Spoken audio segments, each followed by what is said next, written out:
How is everybody? Hope you're well.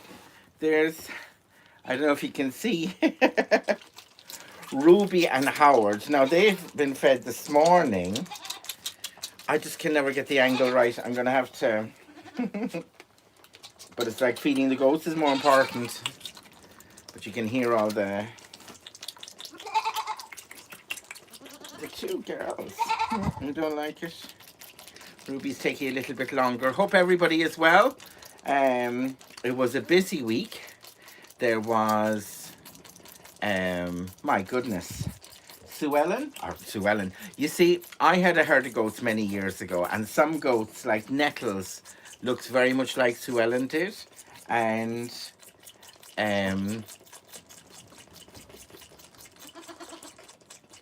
Jovine looks very much like Lilia Vaherlo, so sometimes I do get them mixed up. And this Ruby, what's wrong? Ruby doesn't like her milk. Well, she was fed this morning, you see. So, there we go. Hey, I don't know how you can... They're drinking away there, good. Oh, well, Ruby isn't that interested. Well, she'd a full bottle this morning. And she's a pussy. She does like her milk. So, yeah, we had... Nettles had two kids, Saoirse and Drolene. And I wasn't actually too sure would Drolene make it. I said it's taking a gamble putting her on camera or showing her. It's not that I wouldn't. It was like, oh, maybe I should wait a while because she is tiny. She's like a little donkey foal or a deer or a baby hedgehog or something. Yes. Well, Howard, you can go out now. Oh my goodness. You have got a full belly, Howard Jones. You have got a full belly. Mwah. So, I'll take you out. Good man. And Ruby's going as well. You're quite full.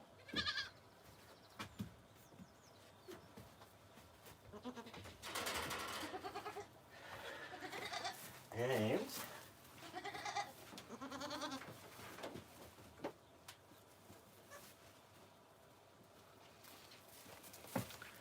this is the little Drolene. As I say, she's like a little baby donkey more than anything. Yes. I don't know what she drinks now. You drank this morning.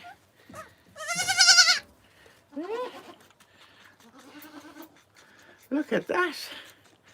Look at...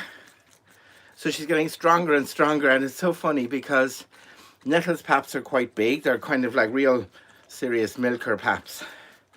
And you should see this one. She just tips at the end. She tips at the end. But she's getting sustenance. You are, but she just gets a bit extra off me then as well. There we go. Leave a drink away. But she is so tiny. Up, maybe that's enough. Because their little bellies are so small. And your little belly, what about that? Hey, dear butty. She is just gorgeous. And look, the mom is coming out now, Nettles and Saoirse. So we'll have them all. There we go. I don't know, can you see? There's Saoirse. So Nettles is a Tottenberg. And Saoirse is a very kind of classic Tottenberg. And Doreen, you're a Tottenberg as well, but it's slightly different because the Tottenbergs are alpine. So all the alpine goats have a white stripe down the face. Even the Sannons, because they're all white, but they still have a white stripe down the face. So when you see the alpines and the British alpines, yes. And look. And they're both drinking now. I don't know if I can get... Look at her. Nettles is like, no photos, please. So then yesterday morning, it's more or less the herd has kidded now because Dovine had triplets, which is fantastic. And they're all healthy, all girls. Dovine is doing great. I have her up there convalescing, but she hardly needs to. And it's great because the nights are dry as well. So, funnily enough, yesterday morning, I was saying, why did she had the kids right outside the door of the shed. And I was saying, how has she got them there? Because it was very kind of messy, and the goats were trying to get in and the goats were trying to get out, and it was all this, and it was Dovine in the way. But it was in case it rained. If it rained, she was able to bring them into the shed much quicker than if she had them some plush over the field or something like that. So she was able, plush is kind of like a den or a cave or a little hidey place. Plush is a lovely word.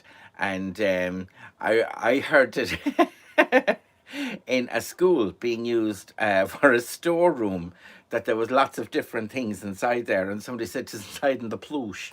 But she was very clever, and of course she's quite strong. She's probably if Margot is the herd queen, Dovine is not far behind her as the beta, so she would fend everybody off. So she had them that they could come in, and we'll have a quick look at them. Yes. Oh, it's so beautiful in sunshine. And I have to make a confession. I hope the lads now won't start fighting. Yes. So these are two of the triplets. Yes. We have to get names for ye.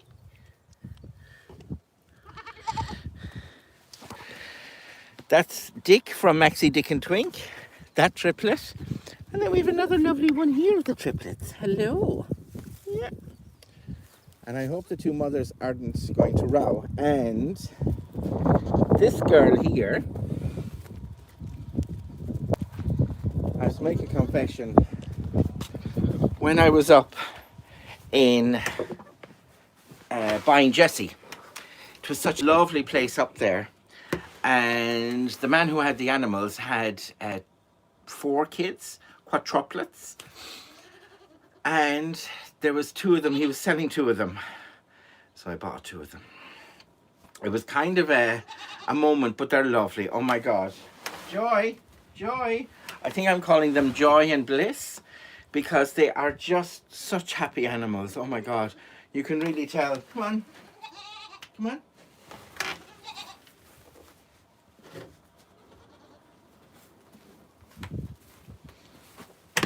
So, this is Joy. This is Joy, and her sister Bliss can't come out. Whew. Okay, we'll put you here. So they're like twins. It's very hard to tell them apart. So I'd say Joy will often be called Bliss and Bliss will often be called Joy, but that's okay. And they're fantastically sweet. So I'm going to tell you a story. I kind of gave the outline, so I might have given the punchline away, but it's still a lovely story. And I remember my friend Pippa Kearden telling me the story many, many years ago. And it's a story about a woodcutter, a very poor woodcutter. And he was married. He lived in a very old, run-down shack. There was a leaky roof, leaky walls, a leaky door, and leaky windows. If the floor could leak, it would. And he lived with his wife, and they had no children. And the wife was very upset about this, that they didn't have children. She really wanted to have children. Yes. And his mother lived with them as well, and she was blind. And she was very upset about being blind. She found it really hard, and everything was a little bit miserable. They tried their best to be happy, but the wife was always worried about not having children, and the mother was always worried about being blind, and the husband was always upset about not being able to look after. I don't know if you can see my t-shirt. And the husband was very upset not being able to look after the family. So one day he went out into the woods and he was chopping timber as usual.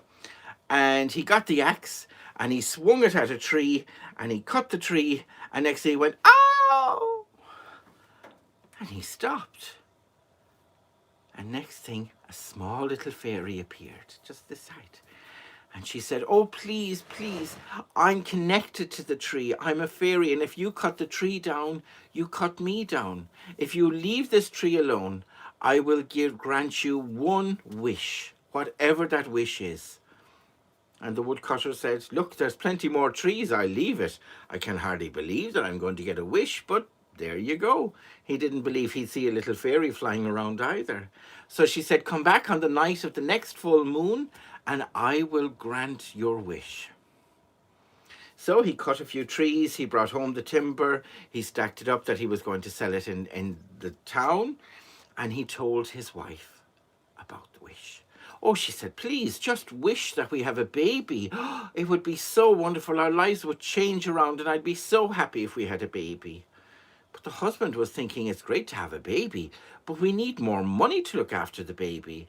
If we had more money and riches and gold, maybe we could adopt a baby. But the wife was, no, no, no, we need our own baby. Please wish for our own baby. So he said, look, I've time to think about it. So the next morning he went upstairs and he told his mother and he asked her what kind of wish. And she said, oh, my beautiful son, if there's any wish that I would want, it's the wish that I could see again. Oh, please wish that I could see again. It's so, so important. He stacked up the timber and the wood and he went to town to sell the wood. And he was there in the square and he saw the big town hall and he saw the mayor there. And he said, he'd be the man to ask. He'd be the man to ask now about what to wish for. So he went over and he was let in to meet the mayor and he told the mayor that he'd one wish and what should he wish for. And the mayor said, oh, of course, what you should wish for is a better economy of the town, because if the town is doing better, they'll want more firewood and then you'll do better. Yeah, the woodcutter was thinking, would that actually work? He wasn't too sure. The puppies. He wasn't too sure would that work. And he said, he'd go to the priest. He'd asked the priest. He went over to the church and there was the priest. And he said, Father, I've been granted this wish and I'm not too sure what to wish for.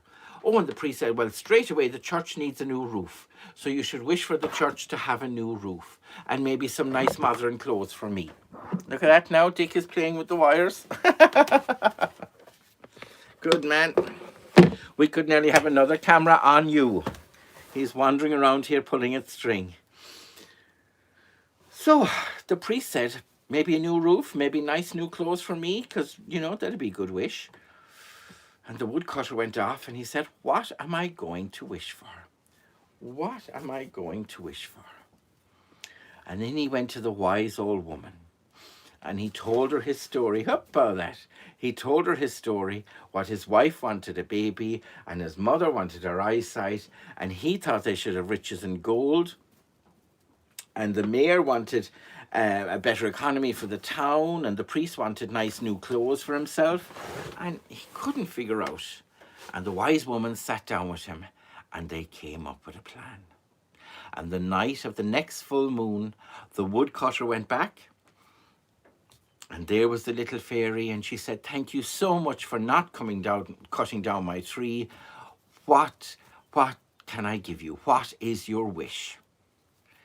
And the woodcutter said, I wish that my mother could see our beautiful baby in a crib made of gold in our gorgeous castle.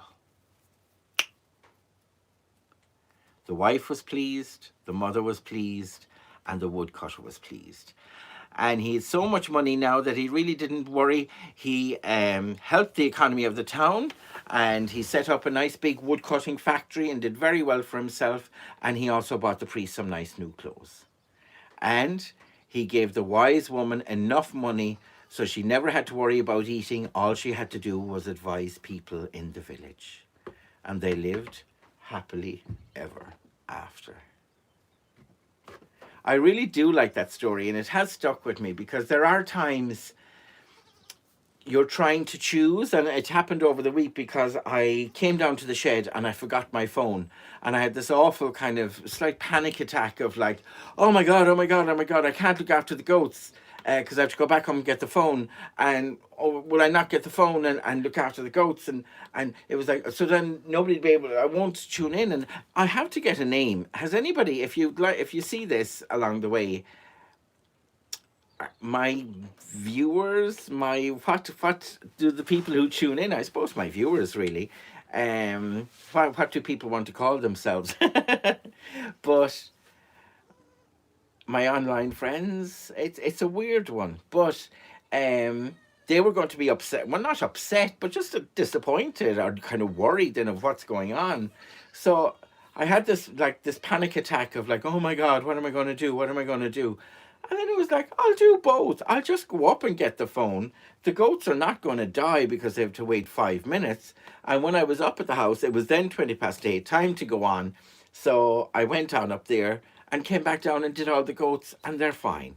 So sometimes you can get into that kind of panic mode when actually just take a deep breath. I remember my cousin Katie in America, she had a great friend Kitty, and Katie was setting up this wonderful Irish goods shop, and it was coming up to the opening day, and Kitty was there to give her a hand. She was a very well-heeled business person. So Kitty's phrase was, "What's on fire? What's on fire? What needs to be done now? What's on fire?" So I was a little bit like that. What's on fire? I need to get my phone. What's on fire? I need to broadcast. What's on fire? I need to get all the goats fed and milked. And it worked out fine. And we can get very worked up about things. And that's my little piece of wisdom. It's a kind of a small little tough one that I might sound as if I'm convincing myself, but I kind of have convinced myself. But the little bit of wisdom is it's okay to be practical. It's okay to be practical.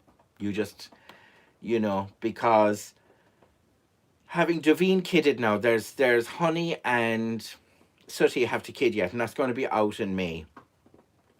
And but because Davine is quite a good goat, and I couldn't really look back or look forward until Davine kidded, and she's had 3 girls, which is fantastic. So I now have to be a bit more practical and make decisions. Some kids I will have to find homes for or sell on. Selling on is better actually because people look after the kids better. If you just give them voluntary, they go from pillar to post then a bit. Whereas if somebody pays good money for the goat, they're going to look after it. And I think that goes without saying with anything, you know. I mean, if somebody pays good money for a good goat, the goat's going to have a good time. Where excuse me. Whereas if they just get it, it's like, yeah, sure, look, they'll pass it on to somebody else. And it's not as good looked after. And once the goat has a purpose as well, if it knows that it's going to be a pet, or it's going to be a lawnmower, or it's going to be a milking goat, or a breeding goat, or whatever, I think that's important as well. So I'm going to have to start making practical decisions. And you know something? It's okay. I know I said the story before, you mightn't have heard it, but it's about this woman who was very, very upset. She was crying her eyes out because she had a son who had an umbrella shop, and her other son sold sunscreen.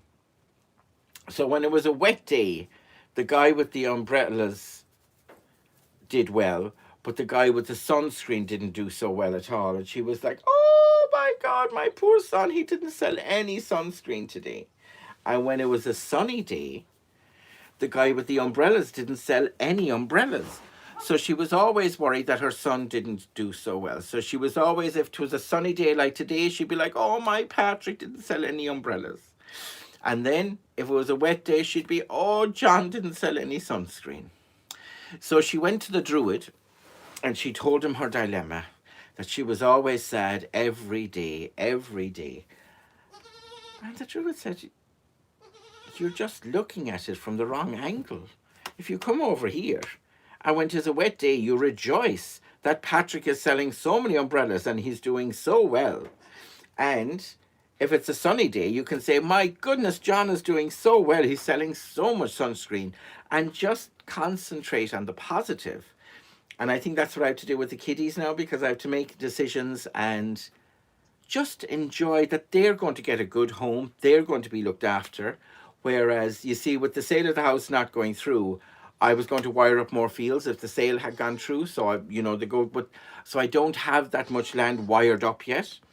Um, So I need to be careful, and I need to look after the goats I have, which is important. So I need to be making decisions along the way now, be making my list.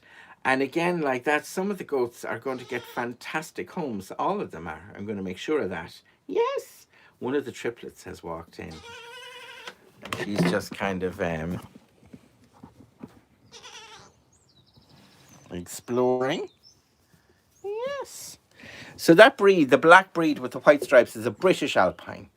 And so these twins, their mom is part British Alpine. There could be something else in there as well, Davine. And their dad is part British Alpine. There might be something else in there between. And I'm a little bit suspicious of Captain, the father, that he, even though he's a polygoat, he's a natural polygoat, that means he doesn't have horns, which is more of a kind of a domestic rather than a wild breed, because they wouldn't make it in the big disco world without a pair of horns. He still has a lot of features of the wild goat, like he doesn't have these little toggly things that come down. No, nobody seems to know what those toggly things are. They're just like a throwback, something back the generations of what did your man theory of evolution, they've just evolved with the goat. And in a way you can see them a bit like a turkey, you know, the way the turkey has these things that hang down a little bit, and I think some lizards and stuff have them. So it's just kind of a thing, but something very interesting. When you see a male goat and they have a pair of horns and they have a little kind of a fringe in between the horns, that's called a gruff, a billy goat's gruff. That's the gruff. You know, the story is Billy Goat's gruff and going down over under the mountain. Oh, that could be it too as well. It could be a display thing like the peacock's tail. It could be, and the bigger they get and whatever, but they're there and they can be lovely. Some of them, some of the goats out there, they just have a little bit of white at the end, and they're there. I think some people think they're a good sign of a good milker, but you just never know. You know, I those kind of things. People have ideas that goats without horns are better milkers, but that's a more domestic breed. But Captain has naturally no horns, and some of his kids now as well naturally don't have horns. But he's got a huge coat, a huge heavy coat of hair, and what else would it be? Says you, and his color. There's something about him that makes me think there's part wild goat. I mean, I'd love to have like a DNA check for goats to see what breeds they actually are, because there's this movement now of wild Irish goats, and this guy up in Donegal who's got the wonderful Wilding Ireland forest, where he's bringing all kinds of wild animals into, well, not just wild animals, wild animals that were here before, I think, back into Ireland, like bears and wolves and honest politicians and, and wild goats. And they just had a kid. They've had their first kid up there, so it's beautiful to see. I saw that in one of the tabloids, and so best of luck to them up there now. But it would be great to just test, because I'm sure that wild goat has filtered down through. Like Margot, her mother looked amazing. She was pure wild, you know, and so that's filtering down through her kids as well. So I must say a huge thank you again. I got a really beautiful present during the week in the post, and I've just fiberglassed it, and it's not, the present is really beautiful, but the letter, the time that somebody took to just to say how much I brightened their day is what's my favorite wild Irish animal? I'd say it's the hare. The hare has a real the hare and the heron really have a big kind of an influence in my life. There's somebody else coming in. Who's coming in now? The little triplet is just sitting out here listening to everything.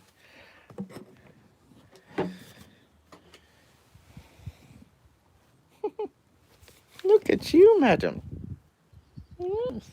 So it would be the hare. I think I have a great affiliation with the hare and the heron, but I suppose as well because I see them in the mornings, or I have done as a child growing up. It was a great kind of a sign or something so magical, as you say, something so magical about them running in the around. And I remember a few years ago I was working in a school that had brought foreign students over to learn English, and I was teaching there, but I was also doing different kind of activities.